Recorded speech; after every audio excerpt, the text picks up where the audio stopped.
Olá, bem-vindos à nossa aula. Eu sou a professora Dinancy Silva, de Língua Portuguesa, e trago para vocês um assunto especial. Vamos ver o que vamos aprender hoje? O objeto de conhecimento da nossa aula é o seguinte: conhecimentos das funções sintáticas dos elementos textuais, linguística textual, concordância e regência verbal e nominal. Detalhamento, leitura e análise de texto em diferentes linguagens e gêneros na percepção de aspectos sintáticos, estrutura e ordem dos constituintes discursivos, nos processos de coordenação e subordinação de orações, concordância e regência, com o objetivo de ampliar a compreensão da ação comunicativa nos diferentes campos de atuação social e diversas mídias. Então, vamos para a nossa aula de hoje.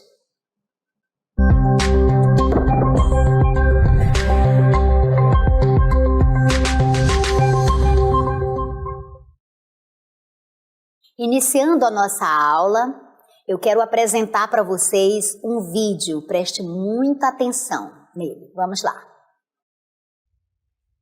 Não quero que vejas nem sintas a dor que me amargura. Não quero que vejas nem vertas as lágrimas do meu pranto. Deixa que eu chore as mágoas e as desilusões, deixa que eu deambule, deixa que eu pise a calidez do chão desta terra e o regue até o meu suor. Deixa que eu me toste sob este sol inóspito, que me dardeja o lombo sempre arqueado. Este penar é o resgate da esperança que em ti alço. Este penar é a certeza do amanhã que vislumbro na tua ainda incipiente idade. Não quero que vejas nem sintas o meu tormento. Ele é o humus do homem novo. Lindo poema de um autor africano que eu espero muito que você conheça. Bem, nosso assunto de hoje traz a concordância verbal como ponto central. E no poema que nós vimos ali, ele é constituído, embora a literatura ela seja um código em cima de outro código, acima de outro código e que tenha licença poética, ela também se estrutura com concordância. E todo o poema foi constituído com concordância verbal. Vamos então entender de que trata a concordância verbal, o que ela é, em que ela consiste. Então, a concordância verbal é a relação harmônica, é a harmonia entre o sujeito e o verbo. Sujeito, você já sabe, é o ser, o elemento gramatical que pratica ou recebe a ação verbal. E o verbo? O verbo é aquela palavra que vai indicar a ação, o movimento, o estado, né? Essa palavra que traz essas ideias. Então, a relação que se estabelece entre o sujeito e o verbo, nós chamamos de concordância verbal. E é nesse sentido que o verbo precisa concordar com o sujeito. Veja, a concordância verbal trata disso. O verbo tem de concordar com o sujeito da oração em número. O que se entende por número? Número, na língua portuguesa, significa singular ou plural. E também deve concordar em pessoa. E pessoas são as pessoas gramaticais, as pessoas do discurso, na língua portuguesa. Primeira, segunda ou terceira pessoa, do singular e do plural. Seguindo, vamos ver um exemplo disso. Olha, o nível dessas aulas do CMEAN é muito bom. Pois bem, olha aí, nós temos então o sujeito da oração nível, certo? Então está concordando com o verbo aqui, certo? Segundo exemplo, essas aulas do CMEAN são muito boas. Veja, o nível dessas aulas, eu tenho ali o nível no singular, mas eu tenho essas aulas e o núcleo aulas está no plural, então o verbo vai para o plural. Aqui o nível está no singular, o verbo ficou no singular. Aulas está no plural, então o verbo concordando harmonicamente, também foi para o plural. Ficou claro isso? Concordância verbal é essa relação que se estabelece entre o verbo e o sujeito da oração. Eles devem concordar, eles devem estar de acordo, certo? Seguindo, vamos revisar alguns conceitos aqui. Sujeito simples, sujeito composto, sujeito oculto e indeterminado. Por que precisamos entender? Para realizar perfeitamente a concordância verbal, precisamos entender do sujeito, precisamos reconhecer para poder fazer que o verbo concorde com esse sujeito, porque tem algumas regras para isso. E você, claro, só vai dominar as regras de concordância verbal com muita prática, muita leitura e muito exercício, certo? Quer dominar? Então, esse é o caminho. Vamos lá. O sujeito simples. O que é o sujeito simples? Sujeito simples é aquele que possui apenas um núcleo, como nós vimos no exemplo, né? O nível dessas aulas, das aulas do Centro de Mídias, são ótimas, são boas. Então, o sujeito simples tem apenas um núcleo. O sujeito composto vai possuir 2, 3, 4, vários núcleos, 2 ou mais núcleos. O sujeito oculto, né, ou desinencial, ou elíptico, é aquele que não está explícito, não está aparecendo assim visivelmente na frase, mas ele está ali, está lá na terminação do verbo, né? E o sujeito indeterminado é aquele que, por alguma situação, ou não quer ou não pode ser identificado na frase. Então, esse é o sujeito indeterminado, mas ele existe um sujeito ali praticando a ação. Mas, por essas duas razões, ou não quer ou não pode, não está aparecendo ali na frase. Muito bem. Seguindo, vamos ver a concordância verbal com o sujeito simples. Então, o sujeito sendo simples, o verbo da oração vai concordar com esse sujeito simples em número e pessoa. Essa é uma concordância muito fácil, né? Pelo menos no primeiro momento. Sujeito simples, o verbo concorda com ele em número e pessoa. Vamos ver um exemplo. Eu tenho aqui, a professora excursionou por várias cidades do interior. Verdade. Então, veja, a professora é o sujeito simples. Como é que eu descubro o sujeito da oração? Vamos perguntar para o verbo. Pergunte ao verbo e o verbo responde. Quais são as perguntas? O que ou quem antes do verbo? Olha que fácil, para você identificar o sujeito. Quem excursionou por várias cidades do interior? A resposta te dá o sujeito da oração. Quem foi que excursionou por várias cidades do interior? A professora. E aí eu tenho um sujeito simples, um único núcleo, professora. Porque a é o artigo que é uma adjunta de nominal. Portanto, o verbo excursionar aí está concordando com o sujeito simples, professora. Muito bem. Seguindo, vamos ver outro exemplo. Faltaram, durante a posse do prefeito, os aplausos. Onde está o sujeito desta oração? Vamos perguntar ao verbo. O que faltaram durante a posse do prefeito? Os aplausos. Ah, professor, o sujeito pode vir lá atrás, pode vir no meio da frase, pode vir no início? Sim. Temos a ordem direta e a ordem inversa. Então, no primeiro exemplo, você teve um sujeito iniciando a frase. E é bem mais fácil de entender quando está assim na ordem direta, né? Sujeito, verbo e seus complementos. Agora, quando eu inicio a frase com alguns elementos do predicado, como por exemplo este aqui, faltaram durante a posse do prefeito os aplausos, então eu tenho o sujeito aí, os aplausos, mas aí você já percebe, né, uma certa dificuldade, pelo menos para quem não está acostumado com esse estilo, na ordem inversa, de entender, mas está correto, certo? E nos livros você vai encontrar isso, nos textos você vai encontrar também a ordem inversa. Então veja, os aplausos, o sujeito é simples, mas o verbo faltaram lá está no plural, né? Os aplausos faltaram. Por quê? Porque eu tenho o sujeito simples e o verbo, a regra diz que o verbo concorda com esse sujeito simples em número e pessoa. Olha o número, os aplausos, certo? Então, se o sujeito está no plural, o verbo vai para o plural, faltaram. Então, o que você observou aí? Você observou como a concordância verbal, ela varia de acordo com o tipo de sujeito, né? Então, sujeito simples, eu tenho regras para ele. E para o sujeito composto, eu tenho outras regras, para o sujeito indeterminado e sucessivamente. Seguindo, vamos ver ainda com o sujeito simples outras regrinhas. Veja, a primeira regra é aquela, regra geral, o verbo concorda com o sujeito em número e pessoa. Essa é uma regra geral da concordância verbal e se aplica ao sujeito simples.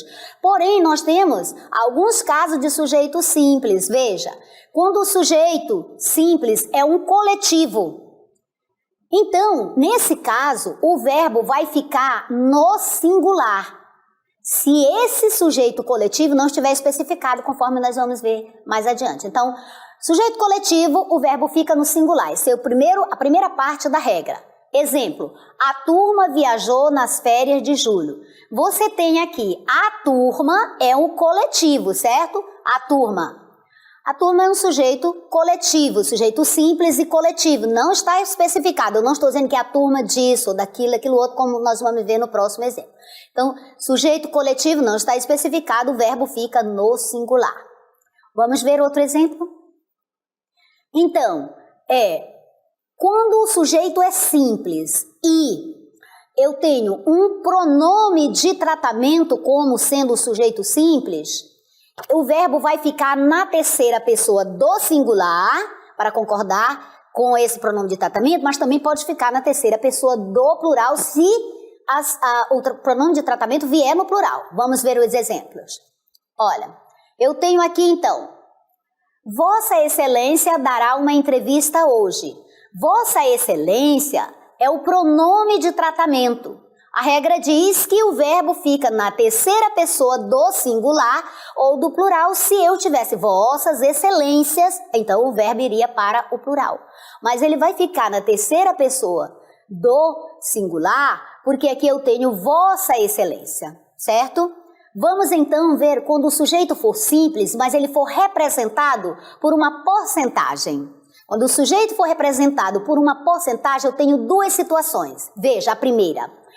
Na primeira situação, sujeito porcentagem, representado por uma porcentagem, o verbo vai concordar com o sujeito caso não exista aí uma especificação dessa porcentagem. Exemplo, 1%. Veja, 1% é um sujeito representado aí por essa porcentagem. É o sujeito, quem foi ou que não teve escolha, 1%. Então, esse é o sujeito da oração.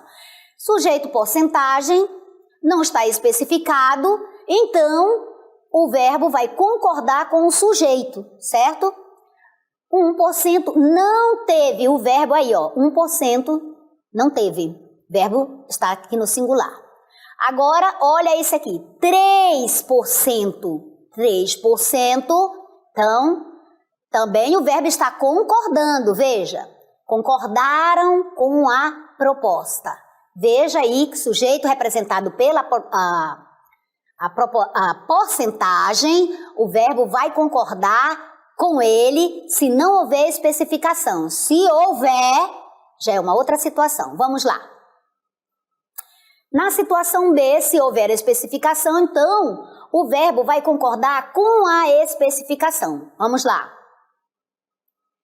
10% dos professores, eu tenho um sujeito, porcentagem, 10%, mas eu estou especificando.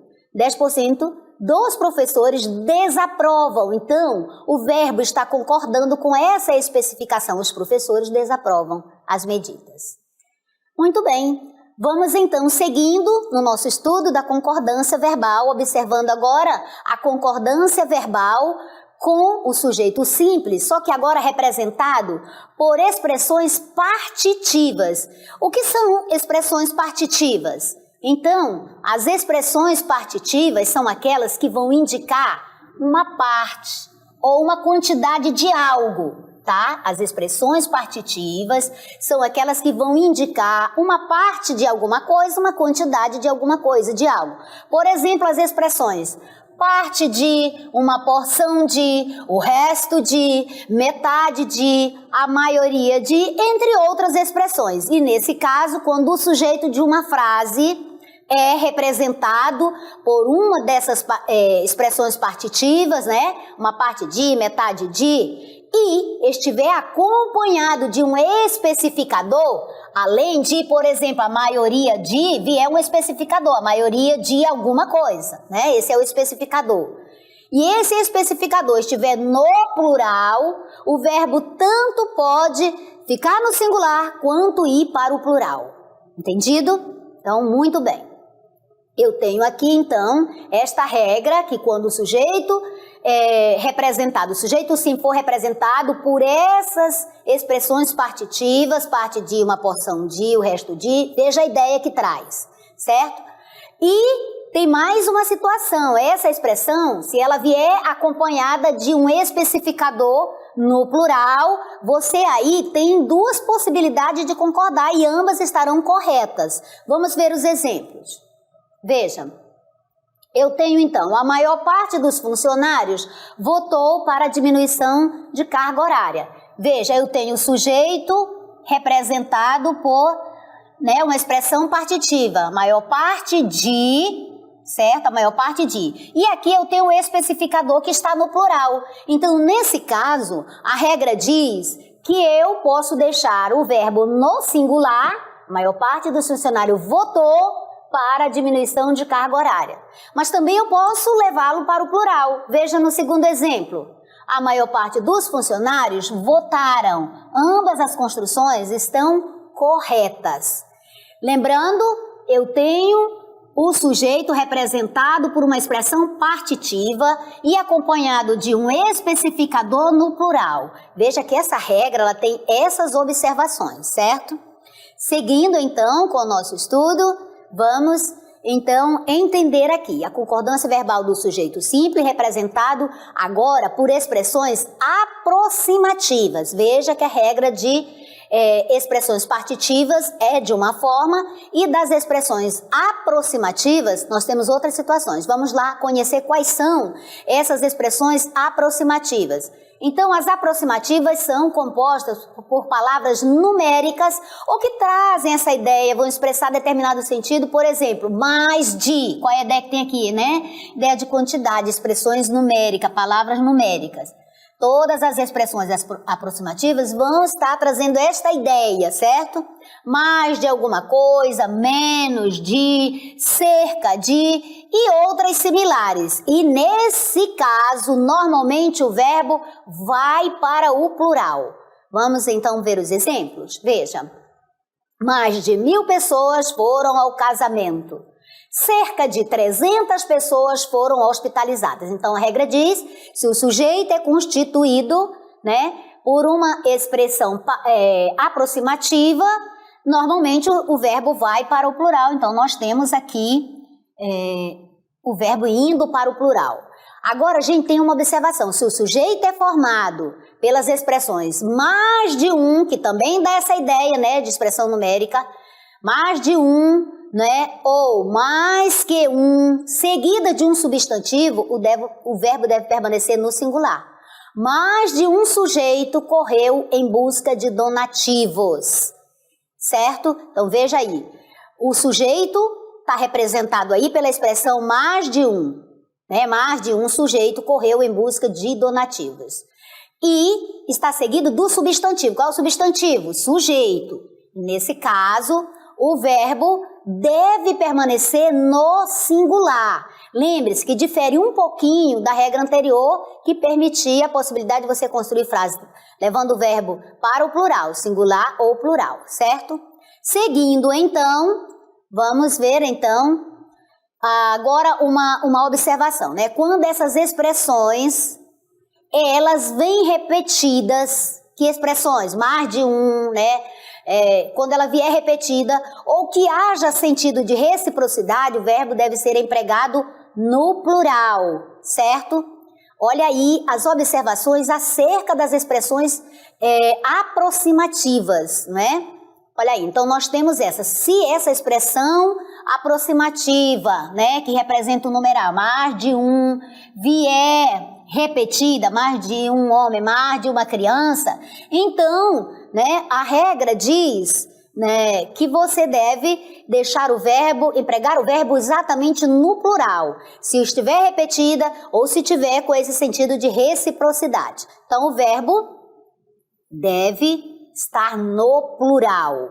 Vamos agora entender como funciona a concordância verbal com o sujeito representado por hora, data ou distância, né? Nesse caso, quando eu tiver na oração hora, data ou distância, o verbo, a regra diz que o verbo vai concordar com o predicativo, né? Com aquilo que se diz do sujeito. Vamos lá, são 10 horas, ou aquilo que estiver qualificando na oração. Então, vamos lá. São 10 horas, eu tenho aí, né, a data com o verbo ser. Olha, são 10 horas, eu tenho aqui as horas representando. Então, nesse caso, olha o verbo concordando aí, né? O verbo concorda com esse predicativo, 10 horas. O verbo deve concordar aqui com 10. Hoje são 11 de outubro. Professora, tem uma outra. Olha aqui o verbo também concordando aqui. Há uma outra possibilidade de eu construir uma frase com a data, né? Hoje é dia 11 de outubro, o verbo pode ficar no singular, hoje são 11 de outubro.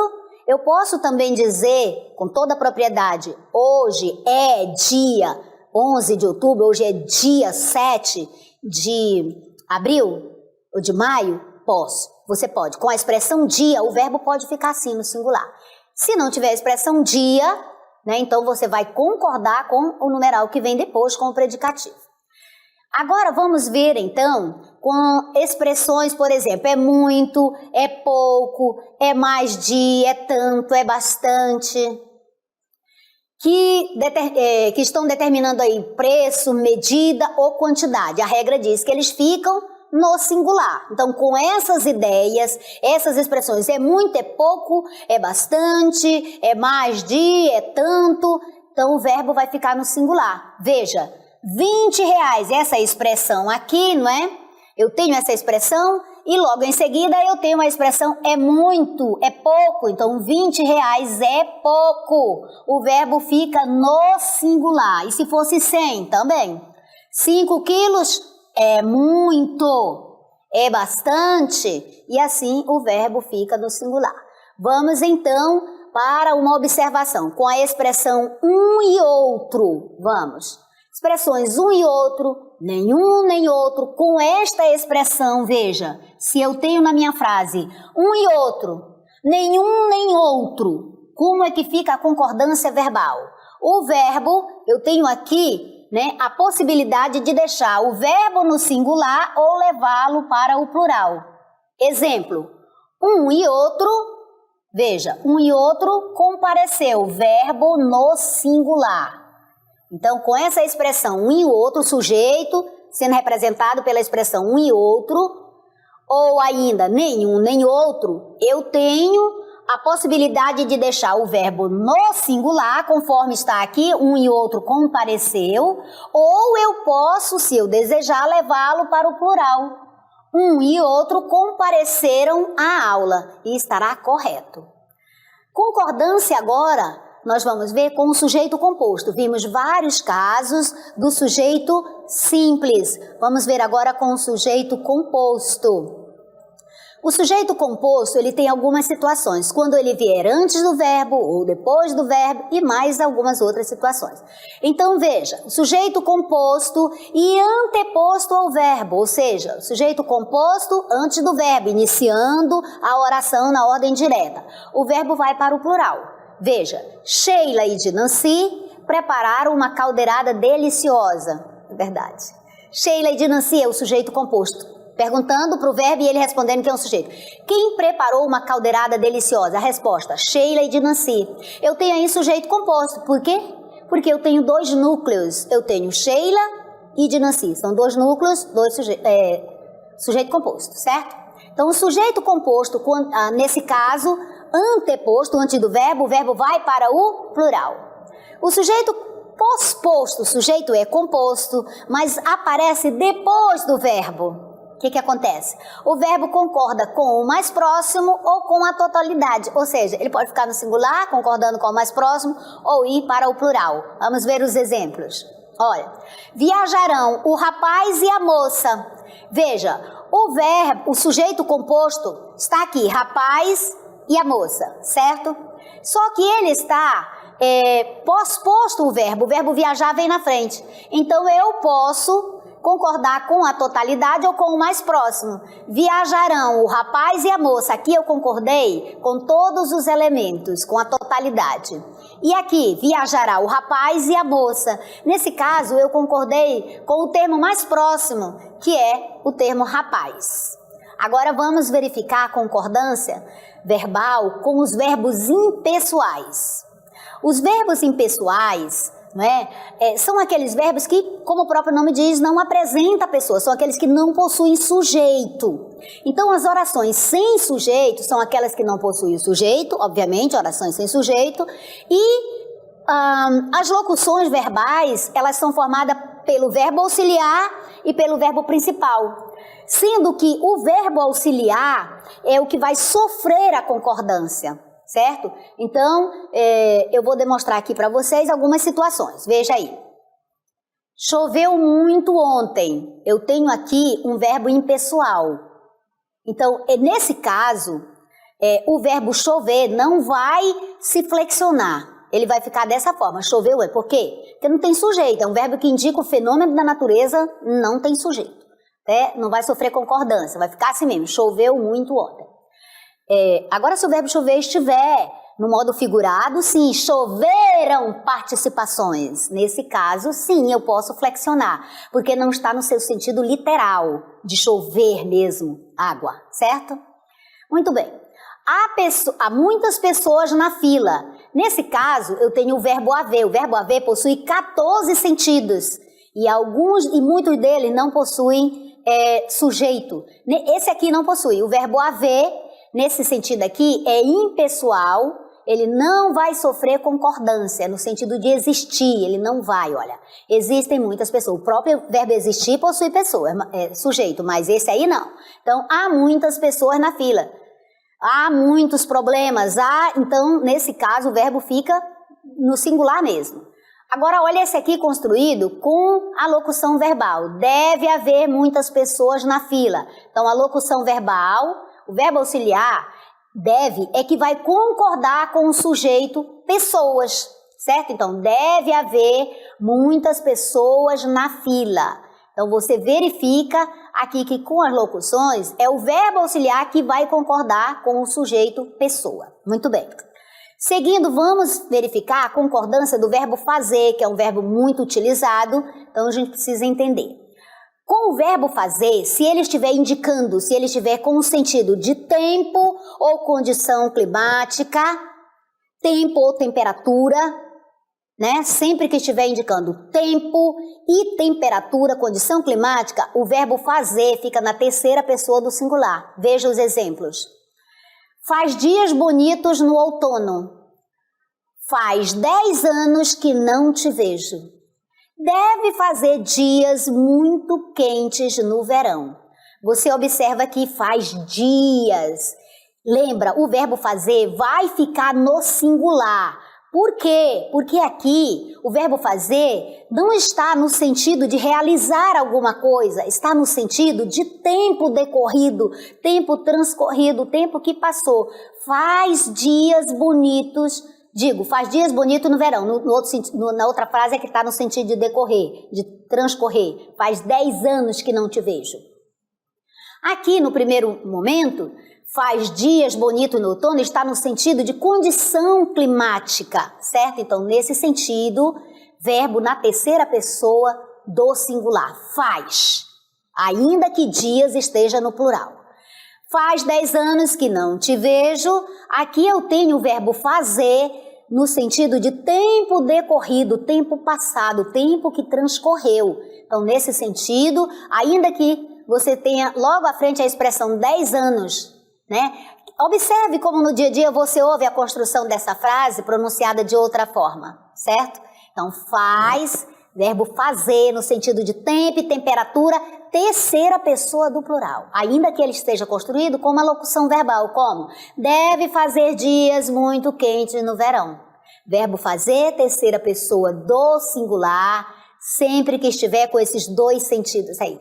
Tempo transcorrido, tempo passado e condição climática, temperatura, enfim. Espero que vocês tenham gostado, mas sobretudo que você tenha apreendido, porque a concordância verbal é um assunto especial, que exige muito de você e que ajuda você a transmitir melhor suas ideias e seus pensamentos, de forma clara. Nos vemos na próxima aula.